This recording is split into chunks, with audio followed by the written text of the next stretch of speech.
नमस्कार, मैं इंदु रावत और आप देख रहे हैं सहारा समय का डिजिटल प्लेटफॉर्म। प्रधानमंत्री नरेंद्र मोदी दक्षिण अफ्रीका में ब्रिक्स लीडर्स रिट्रीट में शामिल हुए। इस दौरान उन्होंने 5 देशों के समूह के अन्य नेताओं के साथ प्रमुख वैश्विक घटनाक्रमों और अंतर्राष्ट्रीय चुनौतियों का समाधान तलाशने के लिए ब्रिक्स के मंच का लाभ उठाने पर चर्चा की। मोदी दक्षिण अफ्रीका और यूनान की 4 दिवसीय यात्रा पर मंगलवार को जोहान्सबर्ग पहुंचे। जोहान्सबर्ग में वो दक्षिण अफ्रीका के राष्ट्रपति माटामेला सिरिल रामफोसा के निमंत्रण पर 22 से 24 अगस्त तक आयोजित होने वाले ब्रिक्स नेताओं के 15वें शिखर सम्मेलन में हिस्सा ले रहे हैं। प्रधानमंत्री ने जोहान्सबर्ग में BRICS business forum leaders dialogue को संबोधित किया। उन्होंने कहा कि मिशन मोड में किए गए सुधारों ने भारत में कारोबार सुगमता को बेहतर बनाया है। प्रधानमंत्री ने उद्योगपतियों को देश की विकास यात्रा का हिस्सा बनने के लिए आमंत्रित किया।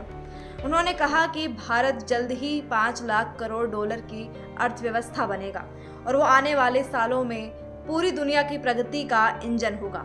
डिजिटल लेन देन के मोर्चे पर भारत की प्रगति का जिक्र करते हुए उन्होंने कहा कि ब्रिक्स के लिए यूनिफाइड पेमेंट्स इंटरफेस यानी यूपीआई का इस्तेमाल करने की असीम संभावनाएं हैं। मोदी ने कहा कि ब्राजील, रूस, भारत, चीन और दक्षिण अफ्रीका एक साथ मिलकर वैश्विक कल्याण, खासतौर से ग्लोबल साउथ के कल्याण में अहम योगदान दे सकते हैं। ग्लोबल साउथ से तात्पर्य उन देशों से हैं जिन्हें अक्सर विकासशील, कम विकसित अथवा अविकसित के रूप में जाना जाता है। ये मुख्य रूप से अफ्रीका, एशिया और लैटिन अमेरिका में स्थित हैं। उन्होंने कहा, ब्रिक्स बिजनेस फोरम ने मुझे भारत के विकास पथ और व्यापार सुगमता और सार्वजनिक सेवा की उपलब्धता को बढ़ावा देने के लिए उठाए गए कदमों पर प्रकाश डालने का अवसर दिया। इससे डिजिटल भुगतान, बुनियादी ढांचे के निर्माण, स्टार्टअप की दुनिया और बाकी क्षेत्रों में भारत की ओर से की गई प्रगति पर प्रकाश डालने का भी मौका मिला। प्रधानमंत्री मोदी ने कहा, Bharat make in India, make for the world में विश्वास रखता है। पिछले कुछ सालों में हमने आईटी, सेमीकंडक्टर और बाकी क्षेत्रों में काफ़ी प्रगति की है। हमारा आर्थिक दृष्टिकोण महिलाओं के सशक्तिकरण को भी बहुत महत्व देता है।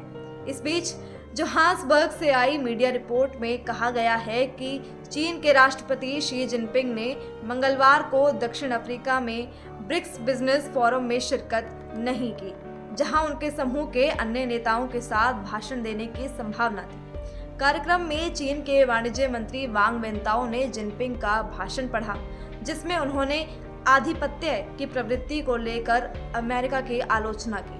भाषण में जिनपिंग ने कहा कि अमेरिका उन देशों से लड़ने की प्रवृत्ति रखता है जो वैश्विक मामलों और वित्तीय बाजारों में उसके प्रभुत्व को खतरे में डालते हैं। उन्होंने कहा कि हर देश को विकास का अधिकार है और लोगों के पास खुशहाल जीवन जीने की आज़ादी होनी चाहिए।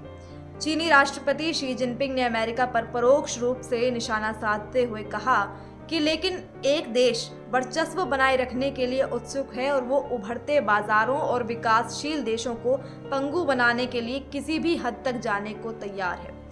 ये कोविड-19 वैश्विक महामारी के कारण साल 2019 के बाद ब्रिक्स नेताओं का पहला आमने सामने का शिखर सम्मेलन होने वाला है। ब्रिक्स देशों में ब्राजील, रूस, भारत, चीन और दक्षिण अफ्रीका शामिल हैं। ये देश दुनिया की 41% आबादी, 24% जीडीपी और 16% व्यापार का प्रतिनिधित्व करते हैं। अफ्रीका और मध्य पूर्व के 20 से अधिक देशों के राष्ट्राध्यक्षों को भी इस सम्मेलन में हिस्सा लेने के लिए आमंत्रित किया गया है। इनमें से कई ने ब्रिक्स का सदस्य बनने के लिए आवेदन भी किया है, जो शिखर सम्मेलन में एजेंडे में शामिल मुद्दों में से एक है। फिलहाल इस वीडियो में इतना ही। ये खबर आपको कैसी लगी हमें कमेंट कर जरूर बताइएगा। साथ ही देश दुनिया से जुड़ी तमाम न्यूज़ अपडेट्स के लिए आप जुड़े रहें सहारा समय के डिजिटल प्लेटफॉर्म के साथ।